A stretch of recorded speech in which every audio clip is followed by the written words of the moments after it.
Hey guys, Nick here. Today I will be showing you all around the 2022 Honda Foreman Rubicon.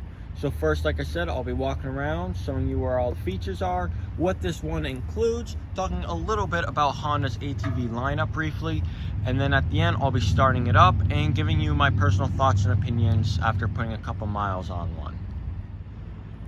Alright, it's really hot out here today, so we got the quad here in the shade for once. I'll show you around in a minute, but let's talk a little bit about the Rubicon. So there's a couple different options you can go with specs. For $500 less, you can get one that's just a generic color with the steel wheels, or if you spend $500 more, you get the nice metallic finish. You got the silver on your A-arms and your shocks. You got aluminum wheels and so forth. You're getting the better paint finish, more bling with the Deluxe here. But if you're gonna buy one, this is honestly the way to go.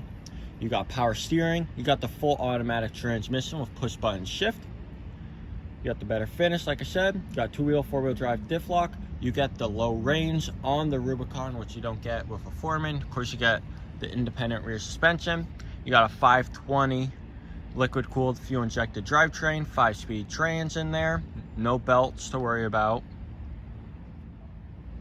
But now let's start working our way around and I'll show you some of the different features on this one.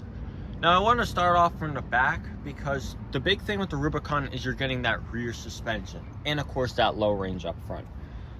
So as you can see here, since this one's the Deluxe and some of it's painted, you can really kind of accent it, see what's going on there.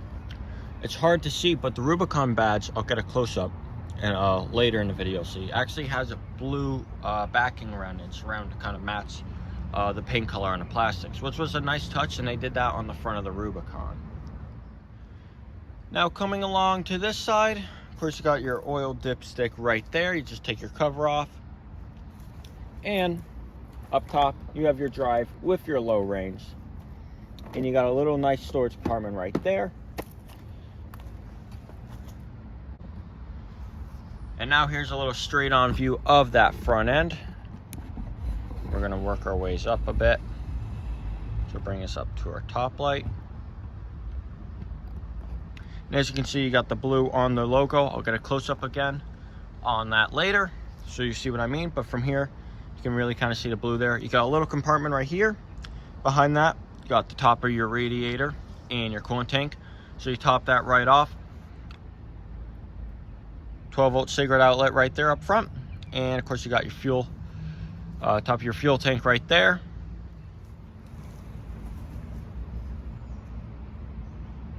Now I know you're all wondering, Nick, how does it drive? I know you want to see one drive.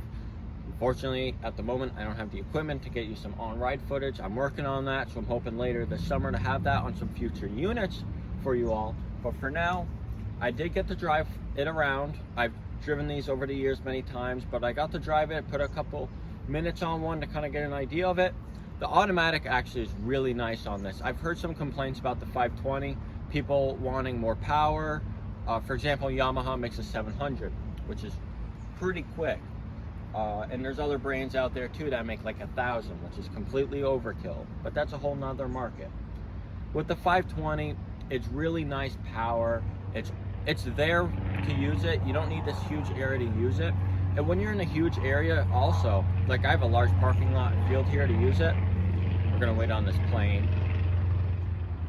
Point being, this is usable power that you can use every day, towing, pushing, pulling, getting around. But if you wanna rip it and step on it, it's gonna go. There's weight here with the independent rear suspension, but with this drivetrain and really how it handles, it doesn't feel like there's much there, especially with that power steering. I mean, the machine feels really light and agile as I drove it around. The automatic's really quick. I got on the gas a little bit and it moved right along, and before I knew it, I was doing 25 miles an hour in just like a second, and I was doing like quarter throttle, not even trying to race anywhere, so just kind of cruising along. It gets right up there, but if you want to step on it, it's there. You got the push button shift mode too, so if you want to manually just hit the button and shift it through to 5 gears, you can do that, or you can put it in completely auto, which is how I drove it around. If it'll auto, it'll eventually log where it's on a lower RPM if you're cruising around. But if you get on the gas, it'll downshift and just go. So it's really nice. They've definitely gotten the tech down in that aspect with the whole automatic transmission, which I know a lot of people have been funky and kind of concerned over the years. But now let's get close right into that infotainment system. Well, you call it what you want, cockpit, infotainment system, whatever. Big thing, got your drive with your low range, which drops it right down. It makes it really low, really great for pushing, pulling. The first gear in drive is a low gear already. So to have that built-in low range is just the next best thing really for these. Turning our key on, standard Honda dash. Still wishing Honda would update these. It's been the same dash since 2014 and same body style. Since these came out, this kind of plastic body style in 2014, they've updated the drivetrains. They went from the 500 to the 520 here and done some tweaking. They changed the headlight out and so forth, but Honda's probably coming up pretty soon on a whole new refresh and redesign in the body, and definitely a bigger display is needed. But anywho, that's my feedback from being around these. Doesn't tell you too much. You got time, you got odometer, you got a trip, coolant, which is pretty nice. So you got some temp here, hour, 100 mile, or first 20 hours, the wrench will come on for your first service. That's how that works. Got your headlights off, on. You got a high beam and a low beam. High beam turns on your top light. Low beam just leaves the bottom lights on. Got your push button shift for your up, down. I'll start it up in a second to show you around that. Your auto and your ESP mode, four-wheel drive, and your diff lock. But let's start it up.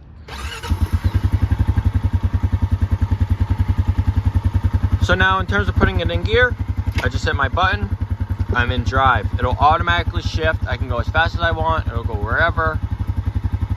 But if I want to have some more fun, or I have a heavy trailer and I don't want it to shift on me, I put on ESP, gear 1. Tells me I'm in first, and it won't shift again until I hit that button. Or I want to go back to neutral, boom, right there. You want to go into reverse. Honda has updated this. You hit the red button, downshift, reverse. What's also nice, you can go up into your first gear, hit your red button, it'll go all the way into reverse. So you don't have to go all the way down to neutral to put it into reverse. So Honda's made it even more simpler for us to be able to use these and get around and go from your in drive to your reverse to drive and so forth. But anyways, if we want to engage our four-wheel drive, have it in gear running, hit our button. There's our light, four-wheel drive. I want my diff lock on.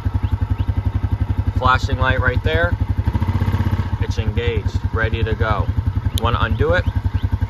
Just hit the switch back, hit the button, goes off. I want to go back now. I hit the red and the gray button. It shift back up, right back into neutral.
Well, that's gonna do it for this one. I hope you all learned something or found this entertaining. And no, I didn't rip the crap out of it. That was only like a third of what that throttle has.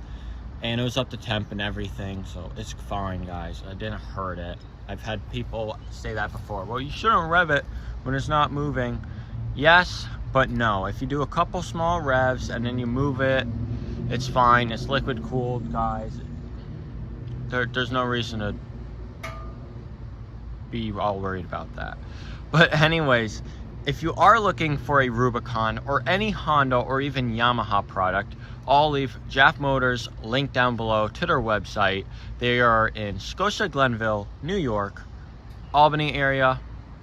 So if you're looking for any Honda or Yamaha product, hit them up. But yeah, that's gonna do it. Leave a like down below, comment. Love reading your guys' comments, responding to y'all, even the questions. That's gonna do it. Subscribe if you are new and you want to see more of these. Bye.